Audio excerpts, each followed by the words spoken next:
Basic feature of different spectrometer या component कह सकते हैं, घटक कह सकते हैं, जिनसे मिलकर किसी भी स्पेक्ट्रोस्कोपी को बनाया जाता है। मैं अभी किसी स्पेक्ट्रोस्कोपी का नाम नहीं ले रहा हूं, क्योंकि ये औसतन सभी स्पेक्ट्रोस्कोपी में इसी प्रकार के डिजाइन रखे जाते हैं। आप बुक में अलग अलग प्रकार के स्पेक्ट्रोस्कोपी में अलग अलग एपरेटस देख सकते हैं, लेकिन ये कुछ कॉमन स्पेक्ट्रो घटक हैं, कॉमन कंपोनेंट है जो किसी भी स्पेक्ट्रोमीटर में पाया जाता है। तो सबसे पहले मैंने बताया सोर्सेस ऑफ इलेक्ट्रोमैग्नेटिक रेडिएशन, जो लाइट के लिए हमें जो इंसिडेंस करना है किसी सैंपल में, उसके लिए सोर्स हमारा क्या है। अलग अलग प्रकार के स्पेक्ट्रोफोटोमीटर में सोर्सेस अलग अलग होते हैं, ये हमेशा याद रखिएगा। जनरली तौर पे स्पेक्ट्रोफोटोमीटर में जो सोर्सेस यूज किए जाते हैं वो क्लेस्ट्रॉन सोर्स रहता है। ऐसा माना जाता है कि इसमें से निकलने वाली जो रेडिएशन होगी, क्योंकि इसमें केवल पावर प्लग आपको लगाना है, पावर सप्लाई जैसे लगाओगे पावर ऑन होते ही क्लेस्ट्रॉन से उस लैंप, जिसको आप लोग लैंप कह सकते हैं, उस लैंप से क्या निकलेगी, लाइट निकलेगी, जिसमें इलेक्ट्रोमैग्नेटिक रेडिएशन उतनी ताकत वाली रेडिएशन निकलेगी जितने की आपको जरूरत है। अलग अलग स्पेक्ट्रोमीटर में इसकी प्रॉपर्टी अलग अलग होती है। जैसे मैंने बताया आपको रेडियो फ्रिक्वेंसी वाला आपको चाहिए होगा तो उसके लिए अलग क्लेस्ट्रॉन आपको यूनिट चाहिए। अगर आपको माइक्रोवेव चाहिए होगा तो माइक्रोवेव के लिए अलग यूनिट चाहिए। अगर आपको आईआर चाहिए होगा तो आईआर के लिए अलग यूनिट होगा। आपको यूवी वाला चाहिए तो यूवी के लिए अलग होगा। विजिबल चाहिए तो विजिबल के लिए अलग होगा। इस प्रकार से क्लेस्ट्रॉन अलग अलग होता है, इसमें निकलने वाली एक जैसे नहीं रहती। जैसे अभी आप घर में लाइट ऑन करते हैं तो सभी प्रकार की तरंगे निकलती है, उससे माइक्रोवेव भी निकलेगा, उसमें सभी चीजें निकलती है। लेकिन मैं जो बोल रहा हूँ उसमें क्लेस्ट्रॉन में एक साथ केवल वही तरंगे निकलती जिसकी हमें जरूरत है। लेकिन कई बार ऐसा होता है कि क्लेस्ट्रॉन चाहकर भी केवल एक ही प्रकार की तरंगे नहीं निकालता, दो तीन प्रकार की तरंगे निकालता है। तो ऐसे सिचुएशन में हमें फिल्टर की जरूरत पड़ती है जो केवल उसी तरंगों को आगे बढ़ने दे जिसकी हमें जरूरत है। तो उस फिल्टर को बोलते हैं इंट्रेंस स्लिट, जो कि सेकंड नंबर मैंने पॉइंट दिया हुआ है, आप देख सकते हैं। पहला पॉइंट मैंने सोर्सेज दिया, दूसरे में दिया है इंट्रेंस स्लिट। इंट्रेंस स्लिट का मतलब यह है कि मान लो मुझे माइक्रोवेव के काम करना है, लेकिन तरंग वहां से जो क्लेस्ट्रॉन से तरंग निकल रही है उससे माइक्रोवेव तरंग भी निकल रही है, आईआर भी निकल रहा है, लेकिन मुझे जरूरत केवल माइक्रोवेव का है। तो मैं माइक्रोवेव को आगे ले जाने के लिए सामने एक फिल्टर लगाऊंगा। वो फिल्टर इंट्रेंस स्लिट क्या केवल माइक्रोवेव को आगे जाने देगा, बाकी तरंगों को क्या कर देगा, रोक देगा, चाहे उसकी तरंग दैर्ध्य या फ्रीक्वेंसी कम हो या ज्यादा हो। इसे कहा जाता है इंट्रेंस स्लिट। ये क्लेस्ट्रॉन का हिस्सा है, क्लेस्ट्रॉन में ये पाया जाता है। तीसरा होता है सैंपल और डिटेक्शन। जैसे मान लो मुझे बोला गया कि मुझे इस कंपाउंड का स्ट्रक्चर बताइए, इस कंपाउंड का स्ट्रक्चर निकालना है, तो वो कंपाउंड मेरे लिए क्या कहलाएगा, सैंपल कहलाएगा। या दूसरा मुझे ये बोल दिया गया कि पानी में से कैल्शियम कितनी मात्रा में ये बताइए, मैग्नीशियम कितनी मात्रा में ये बताइए, तो उसके लिए वो पानी मेरा क्या कहलाएगा, सैंपल कहलाएगा। जिस या सैंपल लिखा हुआ है जो ठीक लाइट सोर्स के सामने रखा जाता है। लाइट सोर्स और क्लेस्ट्रॉन के बीच में एक लेंस का उपयोग किया जाता है, जो कई बार उसको सैंपल के आगे रखा जाता है, कई बार उसको सैंपल के पहले रखा जाता है, जिसको कॉलीमीटर लेंस के नाम से जाना जाता है। कॉलीमीटर लेंस का काम यह है कि जब किसी सैंपल पे कोई लाइट पड़े और लाइट पड़ने के बाद जब उसमें बहुत सारी तरंगे निकले, तो केवल उन तरंगों को ही देर तक पहुंचाए जिस तरंगों की सहायता से उसे पहचानना आसान होगा।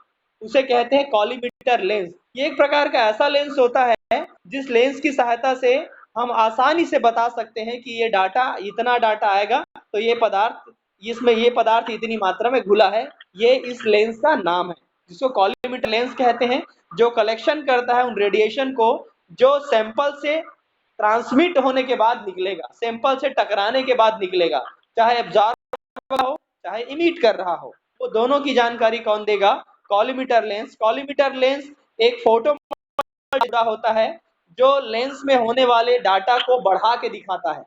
जैसे मान लीजिए कि जब लाइट किसी सैंपल पर पड़ती है तो बहुत कम अणुओं को टकराती है। जैसे मान लीजिए मेरे पास एक सैंपल है, मान लीजिए स्ट्रक्चर में बता रहा हूं, ये मेरा सैंपल ट्यूब है। अब इसमें से कोई लाइट टकराती है और ऐसे टकराते हुए निकलती है, लाइट टकराते हुए ऐसे निकलती है। अब इतने टकराने में तो आपको पता है कि बहुत कम मात्रा में ये परमाणुओं से टकराया होगा। परमाणु टकराया, ज्यादा परमाणु टकराया नहीं, बहुत कम परमाणु टकराया है। तो बहुत कम परमाणु टकराया तो इतनी की जानकारी चाहिए जो रखा है, अब इतना ही कराया है तो इतने की जानकारी के मल्टीप्लाई का काम ये होता है कि दिए गए डाटा को बड़े में दिखा सके ताकि मुझे पता लगे कि ये जो पदार्थ जिसमें है इसे कितनी हुआ है। जैसे आपको पता कि जब आप जा रहे हैं तो आपके एकदम ब्लड निकालते हैं, चेक करके क्या बताते हैं कि इतना ग्राम हीमोग्लोबिन। इसका मतलब ये हुआ कि वो उतने मात्रा,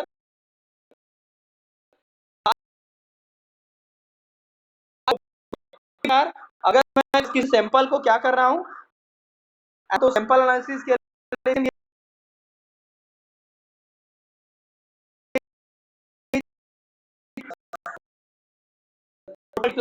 लिया, फोटो मल्टीप्लायर का काम उसे उतना गुना बढ़ाना, उतना अच्छे रिजल्ट में बताना ताकि मैं उस डेटा को एनालिसिस करने में सक्षम रह सकूं। ये दो चीजों पर आधारित होती है।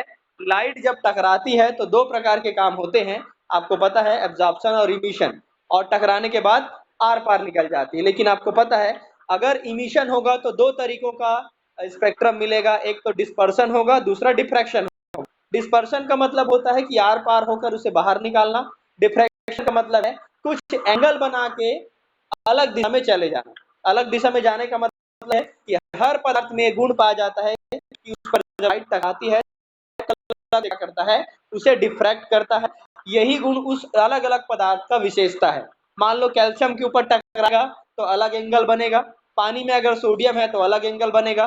तो मुझे केवल उसी एंगल वाले रेडिएशन को डिटेक्ट करवाना है जो कैल्शियम में टकराने के बाद वाले में आना चाहिए। इसलिए टकराने के बाद जो उत्सर्जन बनती है तो उस उत्सर्जन पैटर्न में, इमिशन पैटर्न में डिफ्रैक्शन भी होता है और डिस्पर्सन भी होता है। जितने प्रकार के इमिशन और एब्जॉर्प्शन स्पेक्ट्रोफोटोमीटर पाया जाता है।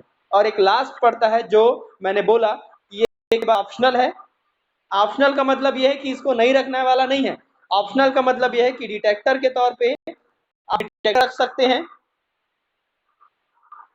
डिटेक्टर के तौर पे आप डिटेक्टर के तौर पे आप डिटेक्टर रख सकते हैं, आई पीस रख सकते हैं और रिकॉर्डर रख सकते हैं। आई पीस का मतलब होता है कि जिसको आंखों से देखने के लिए, जैसे आप लोग वो सुने थे ना पहले, टेलीस्कोप आया करता था, आंख से लगा के आंख में टच करके उसको देखना होता है वो कितना बड़ा है और कितना छोटा है, तो उसको आई पीस कहा जाता है। उसकी जरूरत पड़ती है किसी किसी कंडीशन में, किसी कंडीशन में रिकॉर्डर की जरूरत पड़ती है। ये आपके लिए ऑप्शनल है, आप इनमें से कोई भी यूज कर सकते हैं।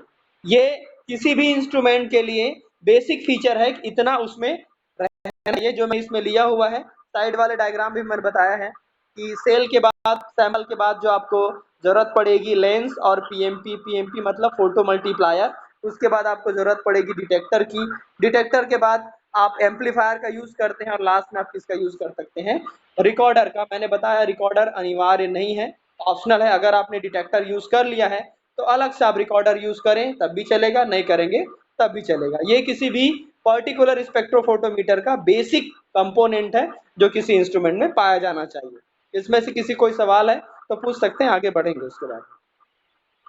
जी sir, dispersion and displacement. Diffraction और डिस्पर्सन ऐसा है कि जैसे मान के चलिए कि मैंने गिलास में कोई लाइट जो है आपतित किया, आपने कांच का गिलास रखा और कांच के गिलास में पानी रखा हुआ है, तो मैं जो उसमें लाइट आपतित करूंगा तो आपको पता है कि लाइट का पाथ दिखेगा या तो नहीं दिखेगा।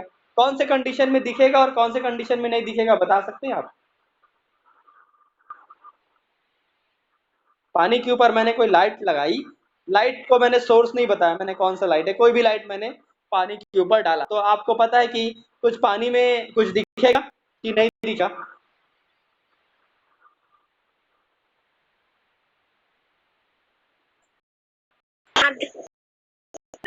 दिखेगा सर।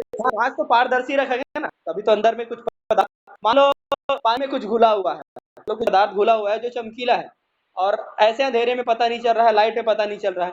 लेकिन लाइट जाने के बाद जब उसमें मैंने अलग से कोई लाइट का बीम डाला तो उसमें से वो दिखाई देना शुरू होगा। आपको पता है वो क्यों दिख रहा है? ऐसे आंखों से नहीं दिखा रहे, ऐसे आंखों से दिखाई नहीं देगा, लेकिन जब लाइट डाला तो दिखाई देगा।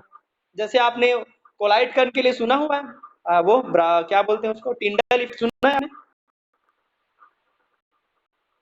जी सर जी। टिंडल इफेक्ट सुना है? टिंडल इफेक्ट जानते क्यों होता है? क्योंकि वो डिफ्रैक्ट करता है लाइट को, स्कैटर्ड करता है, फैला है।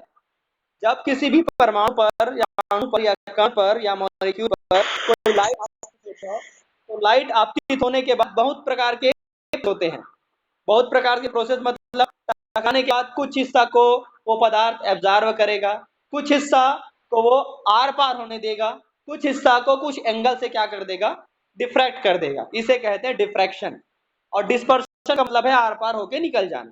तो डिस्पर्शन का मतलब विसरित होना, और डिफ्रैक्शन का मतलब कुछ एंगल से क्या कर देना, मुड़ जाना। कुछ एंगल से मुड़ेगा तो डिफ्रैक्शन कहलाएगा, और टकराने के बाद एंगल से नहीं मिलेगा बल्कि फैल जाएगा चारों तरफ, तो डिस्पर्शन कहलाएगा। जैसे आपको पता है कि जब किसी पर लाइट पड़ती है तो लाइट पड़ने के बाद वो चारों तरफ उस लाइट को फैला सकता है, तो फैला देगा तो डिस्पर्शन कहलाएगा, और किसी एंगल से वो मुड़ जाएगा तो कहलाएगा डिफ्रैक्शन।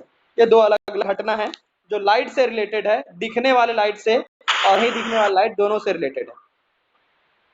ठीक है, आप पूछिए। जैसे कि लाइट पानी गति कर रहा है वाटर, हाँ तो उसमें लाइट हाँ, तो लाइट भी गति करेगा क्या उसके साथ? लाइट क्यों गति करेगा? नहीं करेगा लाइट गति, क्योंकि लाइट पानी की जो गति होती है वो स्ट्रेट होती है, सीधी नहीं होती है, वो मुड़ सकती है अपने दिशाओं में। लेकिन आपको पता है कि लाइट जो है उसका एक गुण है कि वो हमेशा सीधी और सरल रेखा में गति करता है। अगर उसके गति में पानी आएगा तो पानी दिखेगा, पानी में चमक आएगी, लेकिन अगर उसके गति के मार्ग में पानी नहीं आएगा तो वो पानी गतिमान है, तब भी आपको लाइट जो है पानी के साथ बहते हुए नजर नहीं आएगी। लेकिन अगर उस दिशा में लाइट दे रहे हैं, जिस दिशा में वो बह रहा है, जिस दिशा में बह रहा है, क्रॉस डायरेक्शन नहीं बोल रहा हूं मैं, जिस दिशा में बह रहा है उसी दिशा में आपने पानी लिया है, तो आपको प्रकाश भी गति करते हुए नजर आएगा, गति नहीं करेगा, गति करते हुए नजर आएगा। ठीक है, लाइट की सिंपल प्रॉपर्टी हमेशा याद रखिए कि लाइट कभी गति इधर उधर टेढ़े मेढ़े गति नहीं करते हैं, पानी टेढ़े मेढ़े गति करती है। आपको चमक बोल रहे हैं ना, चमक भी गति करती है क्या करके, तो चमक गति कर सकती है लेकिन वो लाइट नहीं है एक्चुअल में, वो उसका स्पार्किंग है जो कि हल्की फुल्की दिखेगी आपको। ठीक है, हाँ परावर्तन की क्रिया तो होती है, लाइट परावर्तन की क्रिया तो होती है, डिफ्रैक्शन वो तो होगी इसमें, पारगमन का परावर्तन, रिफ्लेक्शन होता है, रिफ्लेक्शन तो होगा ही उसमें, रिफ्लेक्शन होता है, रिफ्रैक्शन होगा, ये दोनों प्रोसेस तो होता ही है। इसके अलावा ये दो और प्रोसेस होते हैं, डिस्पर्सन और डिफ्रैक्शन दोनों। ठीक है, विवर्तन और ये प्रोसेस भी इसमें होते हैं। ठीक है, आगे बढ़े अब।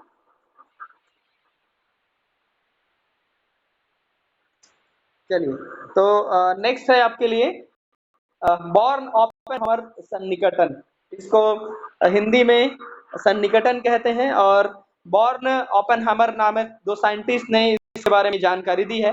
क्या इसके बारे में पहले से आप कोई बच्चा जानता है जो मुझे बता सके कि मैं बताऊं इसको आगे बढ़? ये शॉर्ट नोट्स है, छोटे क्वेश्चन में आते हैं, 2 नंबर का पूछा जाता है कि बॉर्न ओपेनहाइमर अप्रोक्सीमेशन किसे कहते हैं। ठीक है, कोई जानते हैं इसके बारे में या स्टार्ट करें जल्दी? चलिए ठीक, okay okay okay, let's start. तो बॉर्न ओपेनहाइमर जो दो साइंटिस्ट थे, उन्होंने ये कंसेप्ट तब दिया जब ये देखा गया कि कुछ स्पेक्ट्रोस्कोपी न्यूक्लियस न्यूक्लियस के ट्रांजिशन पर बेस्ड होते हैं, कुछ इलेक्ट्रॉन के ट्रांजिशन पर बेस्ड होते हैं। अधिकतर प्रकार की जो तरंगे होती हैं या तरंग के लिए जो समीकरण होता है वो इलेक्ट्रॉन पर आधारित होता है, न्यूक्लियस पर आधारित नहीं होता है। कारण आपको समझना पड़ेगा कि किसी भी सिस्टम को समझने के लिए हम न्यूक्लियस को कम जोर देते हैं और इलेक्ट्रॉन पर ज्यादा जोर देते हैं। इलेक्ट्रॉन पर क्यों जोर देते हैं, उसके लिए आंसर आता है बॉर्न ओपेनहाइमर अप्रोक्सीमेशन। क्या है बॉर्न ओपेनहाइमर अप्रोक्सीमेशन, इसको पहले समझते हैं। तो आपको पता यह होगा कि किसी भी मॉलिक्यूल्स में, किसी भी एटम में दो प्रकार के कंपोनेंट में बेसिक तौर होते हैं, एक तो न्यूक्लियस होता है, दूसरा इलेक्ट्रॉन होता है। ये क्लियर है? यस सर जी और सर। एक एटम में एक न्यूक्लियस ही हो सकता है अधिकतम, और एक से ज्यादा इलेक्ट्रॉन होने की संभावना है। ये भी क्लियर है?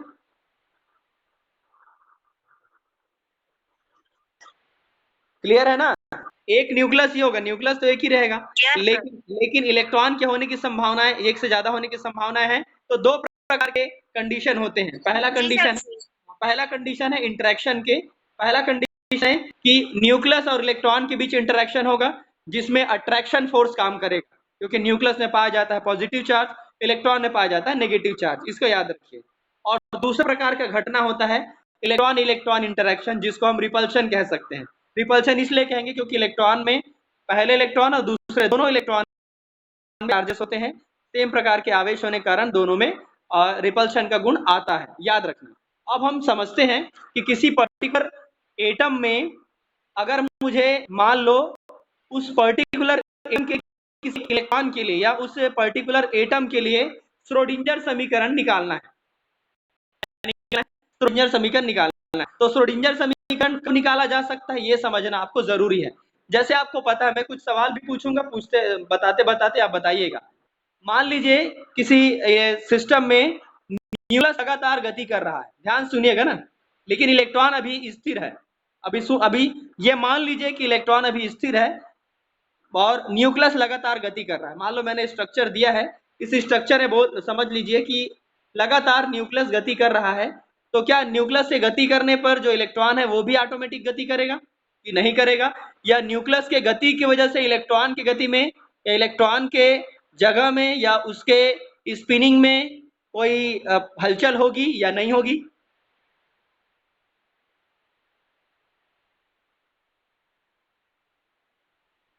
बताइए, कोई बता सकते हैं? किसी पर्टिकुलर सिस्टम में न्यूक्लियस अगर लगातार अपनी जगह में रह के लगातार गति कर रहा है, तो उसके आसपास के इलेक्ट्रॉनों में हलचल होगी या नहीं होगी?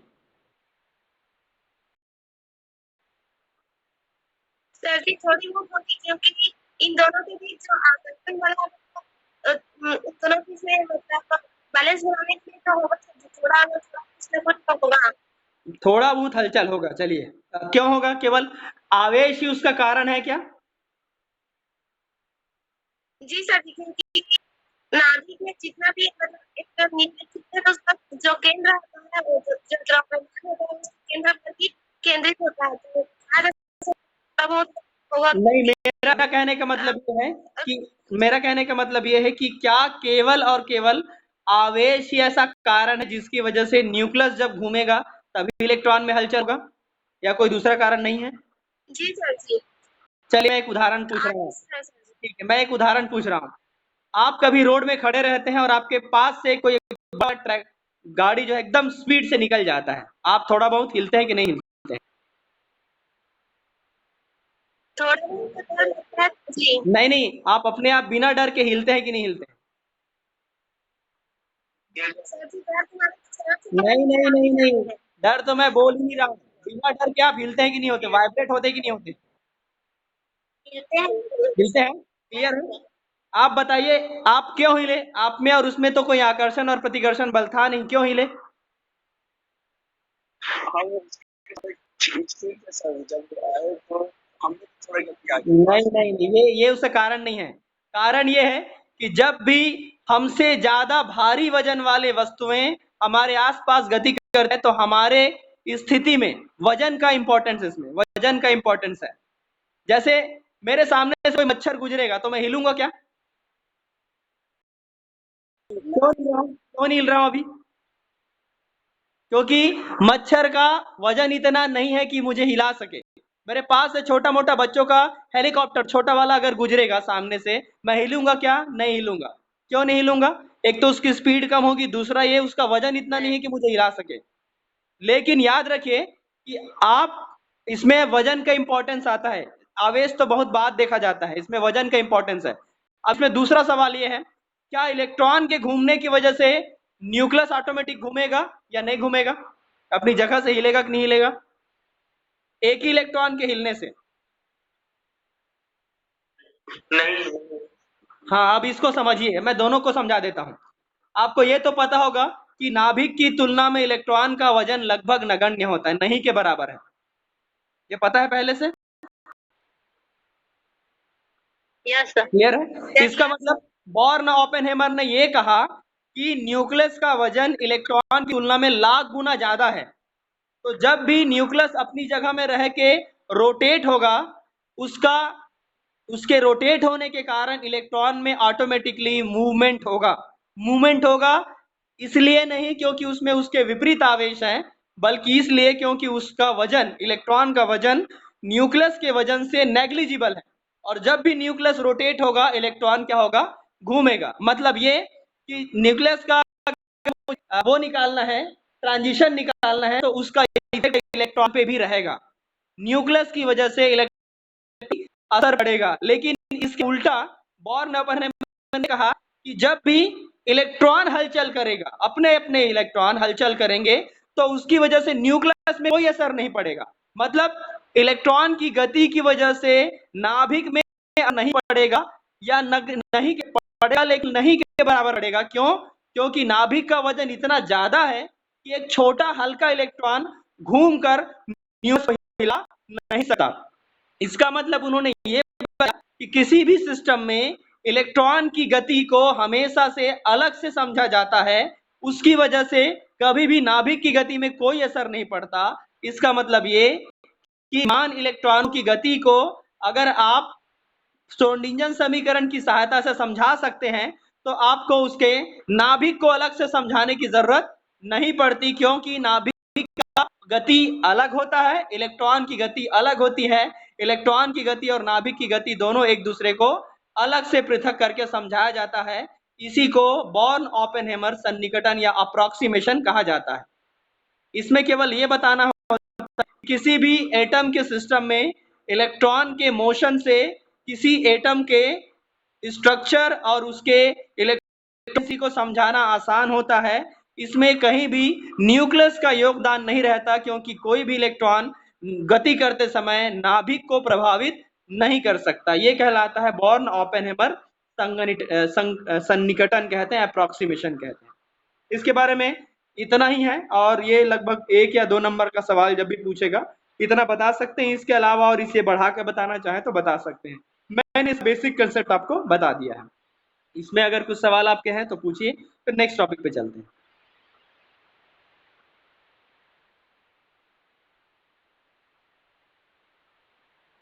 श्रोडिंगर समीकरण हमेशा से न्यूक्लियस को स्थिर मानता है, और श्रोडिंगर समीकरण केवल और केवल गतिमान इलेक्ट्रॉनों के लिए ही है। उसकी सहायता से ही इलेक्ट्रॉन की डेंसिटी के बारे में बताया जाता है। नाभिक का उससे कोई लेना देना नहीं रहता श्रोडिंगर समीकरण से। ठीक है, यही इसका कंसेप्ट है बॉर्न ओपेनहाइमर का। ठीक है, आगे बढ़े। जी सर जी। नेक्स्ट है आपके लिए माइक्रोवेव स्पेक्ट्रोस्कोपी। तो आपको शायद याद होगा, मैंने माइक्रोवेव स्पेक्ट्रोस्कोपी के लिए ये बोला था कि माइक्रोवेव में इतनी ताकत है कि किसी पर्टिकुलर मॉलिक्यूल को रोटेट कर सकता है। और उसके लिए मैंने ये शर्त भी बताई थी कि रोटेट केवल उनको करेगा जिसमें परमानेंट डाइपोल मोमेंट पाया जाता है, और एक सेंटर ऑफ ग्रेविटी पाई जाती है। सेंटर ऑफ ग्रेविटी पाई जाती मतलब किसी भी पदार्थ को रोटेट कब करते हैं, जब उसका एक सिरा हमेशा किसी तरफ क्या हो, बंधा हो या स्थिर हो, तब दूसरे सिरे को रोटेट कर पाएंगे। अगर ऐसा नहीं होगा तो रोटेट नहीं होगा, बल्कि वो स्थानांतरित हो जाएगा। स्थानांतरित होने में और रोटेट होने में दोनों में अंतर है। रोटेट तभी होगा जब वो एक सिरा भारी हो और दूसरा सिरा हल्का हो। तो हल्के सिरे को जब भी आप ताकत लगाएंगे तो हल्का सिरा भारी सिरा के अगेंस्ट क्या होगा, रोटेट होगा। इसे कहा जाता है, इस प्रोसेस को कहा जाता है रिजिड रोटेटर। रिजिड रोटेटर का मतलब यह होता है कि रिजिड मतलब एक हिस्सा हमेशा दृढ़ रहेगा और दूसरे हिस्से को क्या किया जाता है, रोटेट किया जाता है। इसलिए इस रिजिड रोटेटर कंसेप्ट को जब जानोगे तो उसके बाद माइक्रोवेव में कौन से मॉलिक्यूल का जड़त्व आघूर्ण जितना ज्यादा रहेगा, जड़त्व मतलब मोमेंट ऑफ इनर्शिया जितना ज्यादा रहेगा, रोटेटर का जितना ज्यादा जड़त्व आघूर्ण रहेगा, उसके लिए एनर्जी लेवल निकालना उतना आसान होगा। तभी आप बता पाएंगे कि ग्राउंड स्टेट में जब उसमें माइक्रोवेव नहीं हुआ था तब उतनी ऊर्जा इतनी थी, और ये ऐसे पदार्थ माइक्रोवेव को एब्जॉर्ब करके इतने एंगल से क्या हो सकता है, रोटेट हो सकता है। इन पदार्थों में ये सब गुण पाया जाता है। इसके लिए आपको रिजिड रोटेटर के लिए मोमेंट ऑफ इनर्शिया का व्यंजक निकालना पड़ेगा, और इसके लिए ऊर्जा का आपको क्या निकालना पड़ेगा, व्यंजक निकालना पड़ेगा। तब आप बता पाएंगे कि किन पदार्थों में रोटेट होने की प्रॉपर्टी है और किन में माइक्रोवेव को एब्जॉर्व करने का गुण आएगा। तो इसके लिए आपको ये डेरिवेशन निकालना होता है जिसको रिजिड रोटेटर के नाम से जाना जाता है। ये डेरिवेशन जब भी पूछेगा आपको 3 नंबर का पूछा जाएगा कि रिजिड रोटेटर किसे कहते हैं, और इसके लिए आपको डेरिवेशन प्रूव करना है। ये आप लोग कर लेंगे कि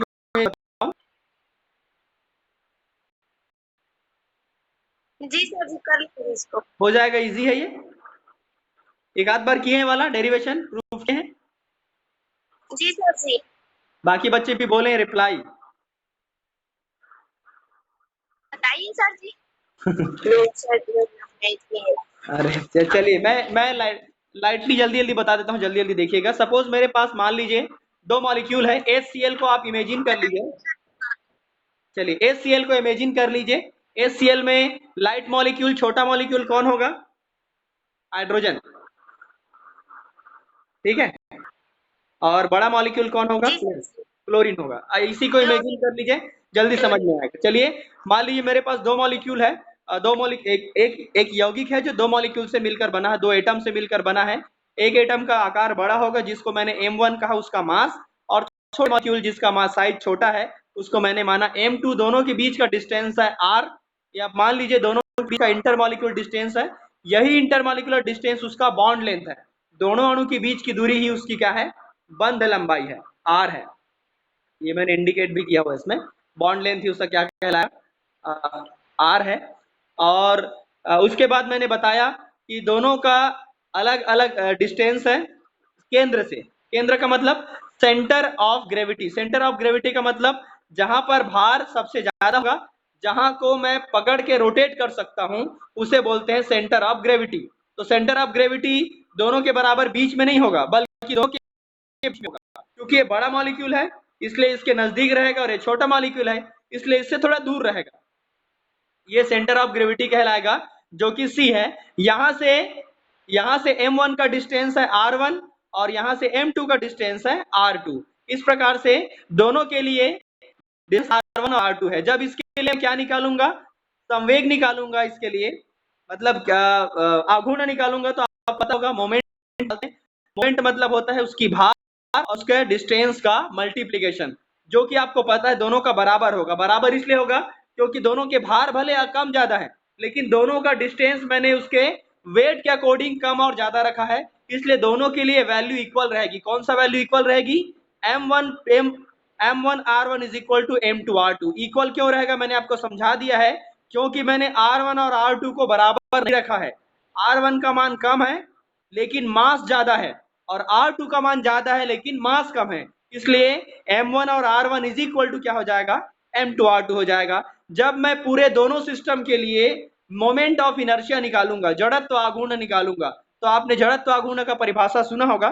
जड़त्व आघूर्ण या moment of inertia is equal to है मास इंटू डिस्टेंस का स्क्वायर या डिस्प्लेसमेंट का स्क्वायर। क्योंकि आपको पता है पहले का मास और पहले का डिस्टेंस M1 और R1 है, तो M_R1 का स्क्वायर हो जाएगा पहले मॉलिक्यूल के लिए, और दूसरे मॉलिक्यूल के लिए हो जाएगा M2R2 का स्क्वायर। इस प्रकार से पूरे सिस्टम HCl सिस्टम के लिए मोमेंट ऑफ इनर्शिया का मान हो जाएगा I is equal to M1R1 का स्क्वायर प्लस M2R2। अब आपको ऊपर में मैंने बताया था कि M1R1 इक्वल टू M2R2 होता है, तो जहां पर M1R1 है उसकी जगह मैंने रख दिया M2R2, और जहां पर लिखा था M2R2 वहां पे मैंने रख दिया M1R1। जस्ट उल्टा काम किया है। M1R1 की जगह में रखा मैंने M2R2, और M2 जगह रखा मैंने M1R1। अब दोनों में एक चीज कॉमन हो गया। क्या कॉमन हो गया? देख लीजिए, R1R2 इसमें भी कॉमन है और R1R2 इसमें भी कॉमन है। अब दोनों जगह से मैंने R1R2 को कॉमन ले लिया, तो क्या बचा? M1 plus M2 equation number 3 आया। याद रखिए। अब इससे पहले मैंने यहीं रोक दिया, इक्वेशन को रोक दिया यहीं पे। अब हम ऊपर चलते हैं। R मैंने बताया था दो चीज का बॉन्ड लेंथ, जो R1 प्लस R2 के बराबर है। अगर मुझे R2 निकालना है तो R को क्या करना है? R1 को पक्षांतर करेंगे। मैंने R1 को पक्षांतर किया तो R2 बराबर आ गया R माइनस R1। इस वैल्यू को मैंने इक्वेशन फर्स्ट में पुट कर दिया। इक्वेशन फर्स्ट में पुट करने पर देखिए M1 R1 इक्वल टू हो जाएगा M2 R2। R2 की जगह मैंने क्या रख दिया? R माइनस R1 रख दिया। अब आपका फार्मूला क्या है? m1 r1 इक्वल टू हो जाएगा m2 r minus m2 r1। ये देखिए वाला, यहां से मैंने माइनस वाले को दूसरे तरफ पक्षांतर कर दिया तो प्लस हो गया, तो क्या बन जाएगा m1 r1 plus m1 r1 m2 r1। अब इसमें से मुझे केवल r1 वाली वैल्यू को निकालना था, इसलिए मैंने क्या किया, दोनों से r1 को कॉमन ले लिया। r1 को कॉमन लेने के हेलो r1 को कॉमन ले लिया और m1 प्लस m2 को दूसरी तरफ क्या कर दिया, पक्षांतर कर दिया, तो उल्टा हो गया m2 r upon m1 plus m2। के लिए निकालेंगे तो जहां पर m2 दिख रहा है वहां पर आ जाएगा m1, बाकी सब एज इट इज रहेगा। इस प्रकार से मैंने m1 और m2 के दोनों के लिए दोनों का केंद्र से उनकी दूरी निकाल लिया कि केंद्र से इसकी दूरी कितनी है और केंद्र से इसकी दूरी कितनी है। r1 और r2 काटते हैं। अब r1 और r2 की वैल्यू को हम पुट करेंगे आगे तरफ i वाले फॉर्मूला में। i का एक फॉर्मूला देख लीजिए कौन सा, इक्वेशन नंबर 3, ध्यान दीजिए equation number 3 i equal to है r1 into r2 into m1 plus m2। कौन सा वाला आपको दिखाई दे रहा है, ये वाला फॉर्मूले में जी सर। r1 और r2 को क्या करेंगे, पुट करेंगे। तो दोनों को पुट करने पर ये रखे मान रखने पर आपने देखा ये किसका मान था, ये था r1 का, ये था r2 का। r1 और r2 का मान रखने के बाद एक कैंसिल हो गया, देख लीजिए ये वाला और ये क्या आ गया, में कौन है m1 m2 और r का स्क्वायर और अपॉन नीचे में केवल क्या बचा m1 प्लस m2। इस प्रकार से मैंने किसका मान निकाल लिया, i का मान निकाल लिया। i is equal to mu r का स्क्वायर। याद रखिए i equal to mu r का स्क्वायर में r का बड़ा योगदान है। r का मान जितना कम होगा, और देख लीजिए म्यू का मान, म्यू मतलब m1 और m2 के मान, ठीक है, इनके मान, r का मान जितना कम है, दो अणु जितने नजदीक रहेंगे उतना ही उसके जड़त्व गुण का मान क्या रहेगा, ज्यादा रहेगा और उतना ही स्थायी रहेगा, जो मैंने i का मान आपके लिए निकाला है।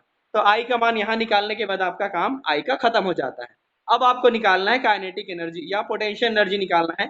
तो अभी काइनेटिक एनर्जी निकालते हैं, किसी भी पदार्थ से काइनेटिक एनर्जी निकालने के लिए आपको पता होगा E इक्वल टू 1/2 mv का स्क्वायर है। अब यहाँ तो दो सिस्टम है, एक पहला m1 और दूसरा m2, तो दोनों के लिए दो अलग अलग चीजें हो जाएंगी। तो E इज इक्वल टू हो जाएगा 1/2 m1 v1 का स्क्वायर 1/2 m2 v2 का स्क्वायर। उसी प्रकार इसमें जो कि आपको पता है जब भी कोई पदार्थ रोटेट होता है तो आपको एंगुलर वैल्यू निकालना होता है। एंगुलर वैल्यू मतलब एंगुलर वेलोसिटी, कोणीय वेग निकालना होता है, कोणीय संवेग निकालना होता है। इसलिए क्योंकि पदार्थ रोटेट होता है, क्योंकि पदार्थ सीधी गति करता तो हमको जरूरत नहीं थी इसको निकालने की, लेकिन पदार्थ रोटेट होता है, रोटेशन के लिए हमेशा से आपको एंगुलर वर्ड निकालना होता है।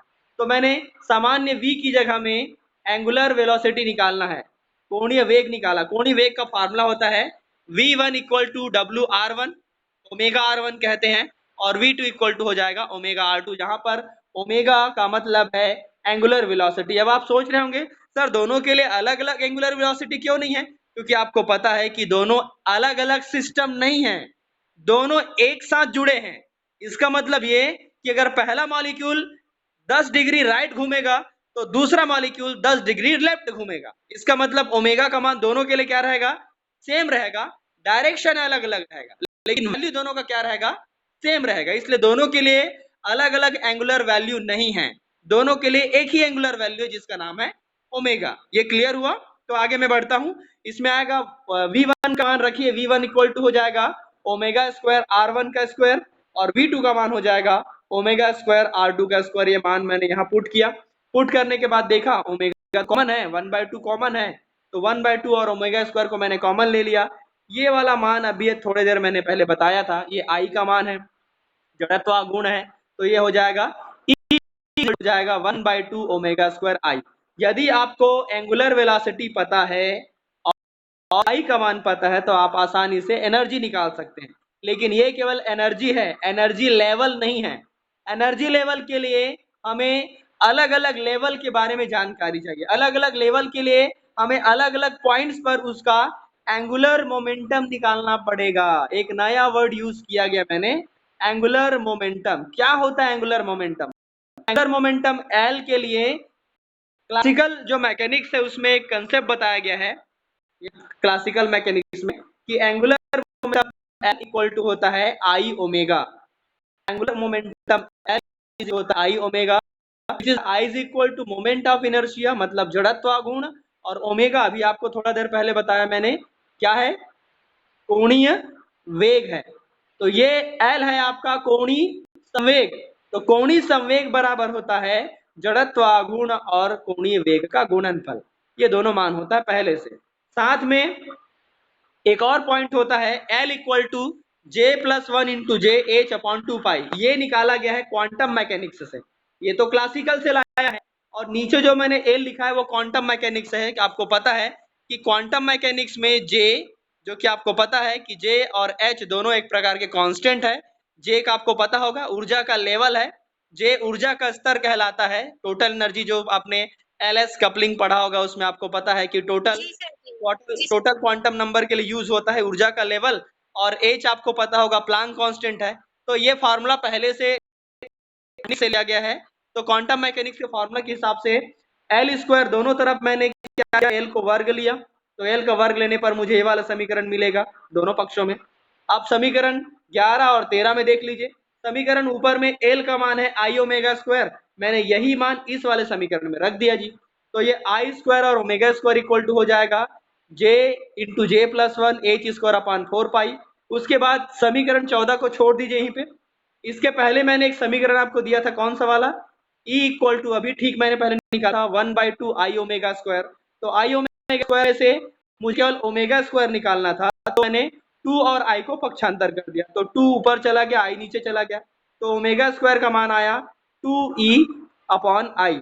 ये मान मैंने 15वें समीकरण का मान रख दिया यहाँ पे, इसकी जगह पे ओमेगा की जगह पे, तो I square into two E J upon I और आई क्या हो गया, एक आई कैंसिल हो गया। उसके बाद मैंने क्या किया, 2 को और आई को मैंने पक्षांतर किया, तो 2 और आई कहाँ जाएंगे, 2 तो नीचे जाएगा, आई जाएगा ऊपर की तरफ, तो आई गया ऊपर और 2 गया नीचे, नो कंडीशन, आई आएगा नीचे, ये आ गया नीचे और 2 गया ऊपर, तो 2 नीचे आएगा कंडीशन में, तो 2 और आई दोनों नीचे आ गए, तो 2 जब नीचे आएगा तो इस 4 की जगह में आपको क्या दिखाई देगा, 8 दिखाई देगा, और ई जे इक्वल टू हो जाएगा H square upon 8 pi square I into J plus one.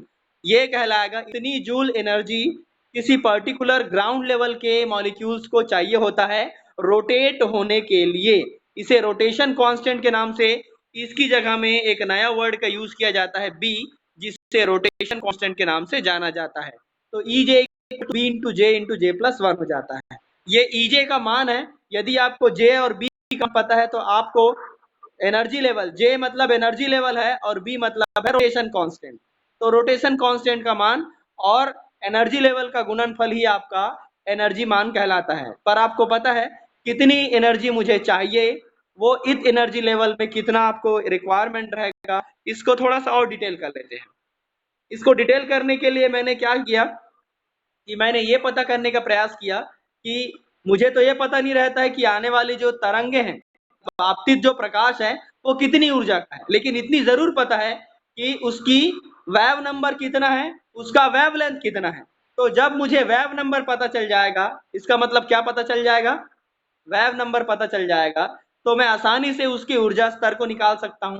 तो मुझे इस ऊर्जा के प्रारूप को वेव नंबर में कन्वर्ट करना था, तो वेव नंबर में कन्वर्ट करने के लिए मैंने क्या किया, शुरू में मैंने दिया ई जे इक्वल टू होता है एच न्यू, ऊर्जा बराबर होता है प्लांक कांस्टेंट और आवृत्ति का गुणा, उसके बाद न्यू बराबर होता है सी अपॉन लेमडा, और H nu H C nu आपका मान आ जाएगा, आपको पता है कि 1 अपॉन लेमडा इक्वल टू होता है न्यू बार, जो कि आपको पता है वेव नंबर है, और यहाँ से H और C को मैंने पक्षांतर किया तो न्यू बार इक्वल टू हो जाएगा EJ अपॉन HC। इसका मतलब ये हुआ कि अगर मुझे न्यू बार निकालना है, अगर मुझे वेव नंबर पता चल जाता है तो मैं बता सकता हूँ कि इस वेव नंबर की ऊर्जाएं इतनी आपतित होगी, तो उसको इतनी ऊर्जा की जरूरत है मूल ऊर्जा स्तर से कहाँ तक जाने में, प्रथम ऊर्जा स्तर में जाने के लिए। इसका मतलब ये हुआ कि अब मुझे नया जो फार्मूला मिला है ये वाला E J equal to B J into J one, इसमें यूनिट जूल की जगह क्या आ जाएगा, सेंटीमीटर इनवर्स आ जाएगा। सेंटीमीटर इनवर्स क्यों आया, क्योंकि मैंने ऊर्जा की जगह ई जे अपॉन एच सी की जगह में क्या लेना शुरू कर दिया, न्यू बार लेना शुरू किया। मैंने क्यों लिया आपको मैंने बता दिया। आपतित होने वाली पदार्थ की ऊर्जा नहीं पता, लेकिन वेव नंबर मैं बता सकता हूं उसके तरंग दैर्ध्य को देखकर। तो इसलिए मैंने यहाँ पर क्या लिया, न्यू बार लिया।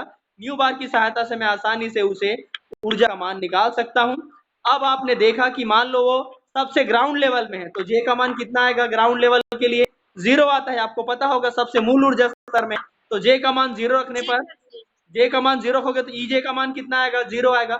इसी को शून्य बिंदु ऊर्जा कहते हैं, आपने सुना होगा ये नाम, 0 पॉइंट एनर्जी कहते हैं इसी को। जी सर जी। और अगर जे का मान 1 है, जे का मान 1 कब आएगा, जब ग्राउंड लेवल का कोई पदार्थ जो है वो पहले ऊर्जा स्तर से निकलकर दूसरे ऊर्जा स्तर में जाएगा, इलेक्ट्रॉन नहीं जाएगा ना, याद रखना, क्योंकि इलेक्ट्रॉन का ट्रांजिशन इसमें नहीं होता है। इसमें केवल क्या होगा, एक ऊर्जा स्तर से दूसरे ऊर्जा स्तर में उसके मॉलिक्यूल रोटेट तब होंगे जब वो 0 से कहां जाएंगे, 1 तक जाएंगे। तो 0 से 1 तक जाने के लिए उसका ईजे का मान कितना आएगा, 2b आएगा। उस समय जे का मान कितना रखोगे, 1 रखोगे तो मान कितना आएगा, 2b आएगा। 2b क्या है, उसकी ऊर्जा स्तर का मान है। तो पहले ऊर्जा स्तर का मान 0 था, दूसरे ऊर्जा 2 है, तीसरे ऊर्जा स्तर में जे का मान कितना रखोगे, जोड़ने पर जो ईजे का मान आएगा वो तृतीय ऊर्जा स्तर कहलाएगा। ये कहलाता है एनर्जी लेवल। जो सबसे पहले मैंने ये वर्ड यूज किया था कि आपको एनर्जी लेवल निकालना है, ये देखा क्या निकालना है आपको, रिजिड रोटेटर के लिए एनर्जी लेवल निकालना है। तो रिजिड रोटेटर का यही वाला जो पॉइंट जो मैंने लास्ट में निकाला ये कहलाएगा एनर्जी लेवल। ये सवाल पूछा जाता है कि रोटेटर के लिए एनर्जी लेवल बताइए, फॉर्मूला बताइए, ये कहलाएगा आपके लिए एनर्जी लेवल।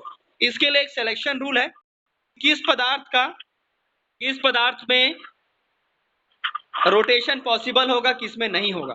तो मैंने आपको बताया था रोटेशन के लिए एक नियम सबसे इंपॉर्टेंट है, उसी को उसका सिलेक्शन रूल कहते हैं कि यदि उसमें मूल स्तर से जे से J1 में जाने में, संक्रमण होने में, रोटेट होने में इतनी ऊर्जा एब्जॉर्व करेगा तभी वो रोटेट होगा, नहीं करेगा तो नहीं हो पाएगा। इसका मतलब ये कि अगर वो इतनी ऊर्जा एब्जॉर्व करके 0 से सीधा 2 में चला गया तो उसमें रोटेशन पॉसिबल नहीं है। क्यों पॉसिबल नहीं है, क्योंकि मैंने डेल जे का मान लिखा है। कौन कौन मॉलिक्यूल जी, क्या बोला, मॉलिक्यूल क्या नहीं फॉलो कर रहा है, सिलेक्शन नहीं कर रहे, इस कारण से हमारा रोटेशन सीधा 0 से 2 में नहीं हो पाएगा। बस मैं वही बताना चाह रहा हूं कि अगर सिलेक्शन रूल को कोई फॉलो नहीं करेगा, जैसे +1 और -1 का अंतर, +1 और -1 मतलब ये है या तो एक एनर्जी लेवल अप जाएगा या तो एक एनर्जी लेवल क्या जाएगा, डाउन जाएगा। अगर वो एक से ज्यादा एनर्जी लेवल डाउन करेगा या एनर्जी लेवल चेंज ही नहीं होगा तो उसमें रोटेशन पॉसिबल नहीं होगा। ये इसका सिलेक्शन रूल कहलाता है। एक बार मैंने बताया था आपको कि इसमें सिलेक्शन, हर स्पेक्ट्रोस्कोपी के लिए सिलेक्शन रूल इंपॉर्टेंट है, क्योंकि वो कौन सा वाला अलाउ होगा और कौन सा अलाउ नहीं होगा ये जानना इंपॉर्टेंट रहता है। तो मैंने जस्ट एक एग्जांपल लिया है माइक्रोवेव का, और ऐसा ही सभी के लिए होगा। अब अगला जैसे आ गया आपका आईआर में भी सेम होगा, लेकिन आपको मैंने बताया था कि आईआर में वाइब्रेशन और रोटेशन दोनों होगा। वाइब्रेशन तो होगा ही, तो इसमें कौन सा नियम आएगा, सिलेक्शन रूल आएगा। सेम इसमें ये भी कहानी आएगी, इसमें भी आपको बताना पड़ेगा। जैसे आईआर माइक्रोवेव में क्या बताया था मैंने, रिजिड रोटर बताया था, तो वाइब्रेशन में क्या बताना पड़ेगा आपको, सिंपल हार्मोनिक ऑस्किलेटर बताना पड़ेगा। हार्मोनिक ऑस्किलेटर पता नहीं, वाइब्रेट होता है। जैसे बताया गया कि आईआर में कितने प्रकार के वाइब्रेशनल तरीके होंगे, 2 प्रकार के वाइब्रेशनल तरीके होते हैं, जिनके बारे में जानकारी 1950 में विल्बर कायमक साइंटिस्ट ने दिया था और 1960 में कार्ल नॉरी ने दिया था कि 2 प्रकार की वाइब्रेशनल होते हैं मॉलिक्यूल में। एक का नाम दूसरे का नाम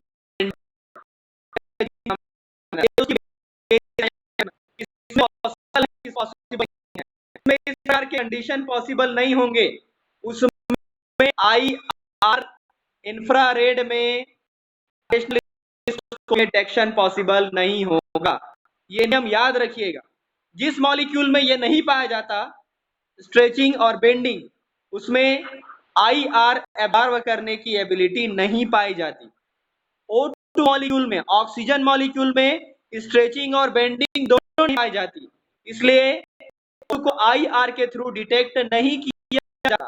लेकिन कार्बन डाइऑक्साइड किया जा सकता है, वाटर मॉलिक्यूल को किया जा सकता है, इसलिए वाटर मॉलिक्यूल और कार्बन डाइऑक्साइड IR एक्टिव है और ऑक्सीजन को IR इनएक्टिव कहा जाता है। एक सवाल आता है फाइनल ईयर में, ऑक्सीजन और नाइट्रोजन एटम O2 और N2 को IR इनएक्टिव है क्यों, और carbon dioxide water molecule IR active है क्यों? कोई IR एक्टिव तभी होगा जब उसमें स्ट्रेचिंग और बेंडिंग प्रॉपर्टी पाई जाएगी।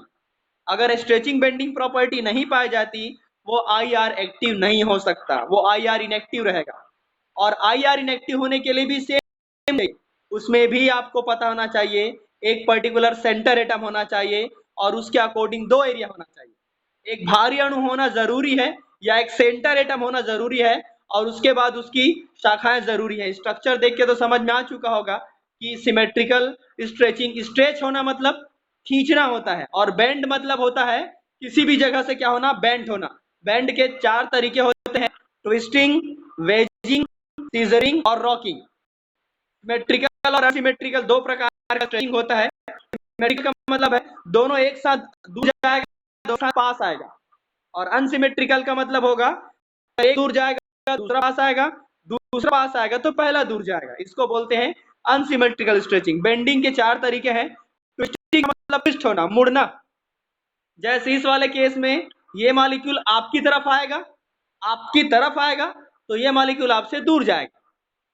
दूसरे कंडीशन में ये दोनों मॉलिक्यूल एक साथ आपकी तरफ आएंगे, वेजिंग में। सीजरिंग का मतलब होता है ये दोनों मॉलिक्यूल एक दूसरे के पास आएंगे, एक दूसरे के पास आएंगे, सेंटर के पास नहीं आएंगे, एक दूसरे के पास आएंगे। और कंडीशन लास्ट और रॉकिंग वाला ऐसा है कि अगर ये मॉलिक्यूल इधर जाएगा तो ये मॉलिक्यूल भी इधर जाएगा, और ये मॉलिक्यूल अगर इधर जाता है तो ये मॉलिक्यूल भी इधर जाएगा, ये कहलाता है रॉकिंग। ये सारी प्रॉपर्टी किसी एक मॉलिक्यूल में या इनमें से कोई एक प्रॉपर्टी किसी एक मॉलिक्यूल में पाई जाती है, वो IR एक्टिव कहलाता है। ऐसे पदार्थों को IR के थ्रू डिटेक्ट किया जा सकता है सिंपल हार्मोनिक ऑस्किलेटर की मदद से, ये कहलाएगा IR। रमन स्पेक्ट्रम भी इसी प्रकार आधारित है। रमन स्पेक्ट्रोस्कोपी भी IR जैसा है, उसमें भी उतनी ही ऊर्जा चाहिए होता है जितना IR में चाहिए। आपके बुक में रमन स्पेक्ट्रोस्कोपी का भी उदाहरण दिया गया है, लगभग ऑलमोस्ट सेम है। उसमें बस दो चीजें हैं, IR में और रमन में एक मूल अंतर मैं आपको बता देता हूं जो आप याद रखें। IR, ये तो इंस्ट्रूमेंटेशन बता दिया मैंने, IR का इंस्ट्रूमेंटेशन कैसे रहेगा और उसमें कितने रीजन रहेंगे, कौन कौन से रेंज तक को डिटेक्ट कर सकते हैं, सोर्सेस क्या होगा, सैंपल और इलस्ट्रेटर क्या होगा, वो लेंस मैंने बताया था। फिर मोनोक्रोमेटर जो केवल एक ही लाइट को अंदर जाने देगा IR को, फिर डिटेक्टर है, एम्पलीफायर, रिकॉर्डर, ये पहले बता चुका हूँ।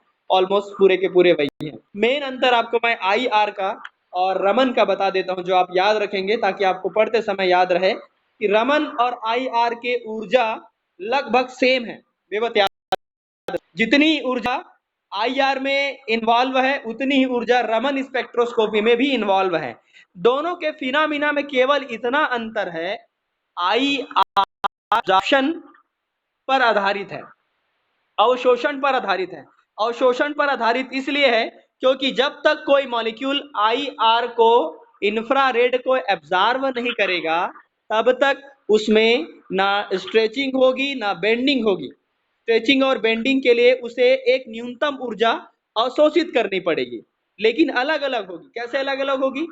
H2 जितनी ऊर्जा को अवशोषित करेगा जरूरी नहीं है कि CO2 भी उतनी ऊर्जा अवशोषित करेगा। H2O को मान लो H2O ने A ऊर्जा अवशोषित किया तो ये तय है कि ये कोई दूसरा B ऊर्जा को अवशोषित करेगा। तो A ऊर्जा या इतनी ऊर्जा अवशोषित वाला हर पदार्थ जो आपको कि IR में पानी का उपयोग सॉल्वेंट के रूप में क्यों नहीं किया जाता? कारण यह है कि जब मैं किसी पदार्थ को पानी में घोल के उसका एनालिसिस करने के लिए तो पानी का अणु भी IR को एब्जॉर्ब कर लेगा उस अणु के साथ जिसको मैं निकालना चाह रहा हूं। इसको बोलते हैं सॉल्वेंट इफेक्ट। मतलब मुझे एक ऐसा सॉल्वेंट लेना पड़ेगा जो IR को एब्जॉर्व नहीं करता। आपने किसी ने सवाल पूछा था ना कि पानी या तेल को हम तेल जो है वो IR को एब्जॉर्व करेगा कि नहीं करेगा। इसका आंसर ये है कि सभी प्रकार के तेल, जैसे आपने बोला था ना मिट्टी तेल या कुछ और तेल, जैसे बेंजीन वगैरह आप जलोगे ना, तो बेंजीन में ये प्रॉपर्टी नहीं पाई जाती, IR प्रॉपर्टी नहीं पाई जाती। तो बेंजीन मान लो कंडीशन है, जैसे ऑक्सीजन है या दूसरे और पदार्थ हैं जिसमें IR एब्जॉर्ब करने की प्रॉपर्टी नहीं पाई जाती, उसी को सॉल्वेंट के तौर पे उपयोग किया जा सकता है। जो IR को एब्जॉर्ब करता है उसको IR में सॉल्वेंट के तौर पे यूज नहीं किया जा सकता। सॉल्वेंट इफेक्ट इसे कहते हैं। ये सवाल पूछा जा चुका है, याद रखिए, ठीक है। तो ये रहा आपके लिए आज का क्लास। और इसमें रमन स्पेक्ट्रोस्कोपी एक छोटा सा पॉइंट और बचा था जिसको समझाना था, कि रमन का कंसेप्ट मैं बता देता हूं, अभी आपको समझा देता हूं। मैंने IR का बता दिया। रमन का कंसेप्ट ये है कि जब किसी पदार्थ पर IR जितनी ताकत वाली रेडियो फ्रिक्वेंसी को आपतित की जाती है, तो वो पदार्थ जिसमें इसमें आपतित होने के बाद उसे वो एब्जॉर्व नहीं करता, एब्जॉर्व कर देगा तो IR हो जाएगा। अगर उस पदार्थ में ये गुण पाया जाता है कि वो पर्टिकुलर वेवलेंथ को क्या कर सके, आपतित होने के बाद उसे डिफ्रैक्ट कर सके, पारगमित करने के कर सके, प्रकीर्णन कर सके, तो प्रकीर्णन के बाद दो प्रकार की संभावनाएं बनती हैं। क्या संभावना बनेगी? या तो प्रकीर्णन के पश्चात जो नया तरंग बना, उस नया तरंग का आवृत्ति, ध्यान से सुनिएगा, नए तरंग की आवृत्ति आपतित होने वाली तरंग से ज्यादा है तो उसको स्टोक्स लाइन बोलते हैं, और अगर कम है तो एंटी स्टोक्स लाइन बोलते हैं। इन दोनों लाइन को रमन लाइन कहा जाता है। इस इफेक्ट को रखा जाता है। अगर उस पदार्थ में ये गुण नहीं है, आपतित होने के बाद जब उसमें प्रकीर्णन हो और प्रकीर्णन में तो अगर वेवलेंथ चेंज नहीं होगा तो उसमें रमन का इफेक्ट नहीं पाया जाएगा। उसे रमन इनएक्टिव कंपाउंड कहा जाता है। रमन वाला समझ में आया कि नहीं आया आप लोग को? जब आपतित होगा, आपतित होने के बाद एब्जॉर्ब नहीं करेगा, उसे कर लेगा तो IR हो जाएगा। मैं पहले समझा चुका हूं, एब्जॉर्ब करता है। तो रमन लाइन है वो एब्जॉर्ब नहीं करता, जबकि उसे क्या करता है, डिफ्रैक्ट करता है, प्रकीर्णन करता है। डिफ्रैक्शन आपको मिलेगा, प्रकीर्णन मिलेगा। और ये दो तरीके मैंने बताए। प्रकीर्णन होगा तो नया जो तरंग बनेगा प्रकीर्णन में, या तो उसकी आवृत्ति ज्यादा होगी तो स्टोक्स लाइन कहलाएगा, कम रहेगी तो anti Stokes line. Anti Stokes line दोनों के दोनों रमन रेंज के अंतर्गत आते हैं। इनको रमन लाइन कहा जाता है। इस इफेक्ट को रमन इफेक्ट कहा जाता है। 28 में 28 फरवरी को रमन ने किया था और उस डे को रमन इफेक्ट के नाम जाना जाता है। उस दिन को साइंस डे के रूप में मनाया जाता है। ये कहलाएगा रमन इफेक्ट। इसका थोड़ा क्वांटम मैकेनिक्स में हल्का सा एक्सप्लेनेशन ज्यादा है, लेकिन बेसिक कंसेप्ट मैंने मूल अंतर IR का और रमन का आपको बता दिया है। ठीक है, तो मेरे ख्याल से स्पेक्ट्रोस्कोपिक यूनिट जो आपने 3 यूनिट था वो लगभग ये कंप्लीट हो जाएगा इतने में। इसे अगर आपको कोई सवाल हो तो आप इस रमन में का क्या रोल होता है सर, इसको बताइए। इंटेंसिटी का तो रोल रहेगा। आपतित होने वाले पदार्थ की इंटेंसिटी प्रकीर्णित होने वाले पदार्थ की इंटेंसिटी से कम है तो मैंने बताया एंटी स्टोक्स लाइन होगी, ज्यादा होगा तो स्टोक्स लाइन रहेगी। इंटेंसिटी और प्रकीर्णन तो उसी पर आधारित है।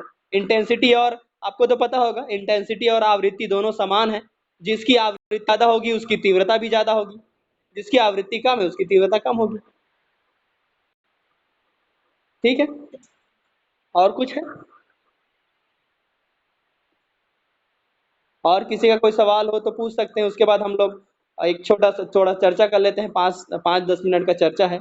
केमिस्ट्री में आप आगे और क्या कर सकते हैं, क्या क्या बनने की संभावनाएं आपकी है, और आप आगे चल के कौन कौन से प्रोफेशन में जाना चाहते हैं, तो और कौन कौन सा आपको डिग्री है, कौन से एग्जाम एंट्रेंस है जो आपको क्वालिफाई करना पड़ सकता है, क्या आपको और स्टडी मटेरियल एक्स्ट्रा पढ़ना पड़ेगा, और केमिस्ट्री में PG करने के लिए आप में क्या एबिलिटी है, क्या आप में स्किल है, और कितना आपको इम्पैक्ट चाहिए कि आप केमिस्ट्री में आगे आना चाहते हैं, तो हम उस पर थोड़ा चर्चा कर लेते हैं, ठीक है।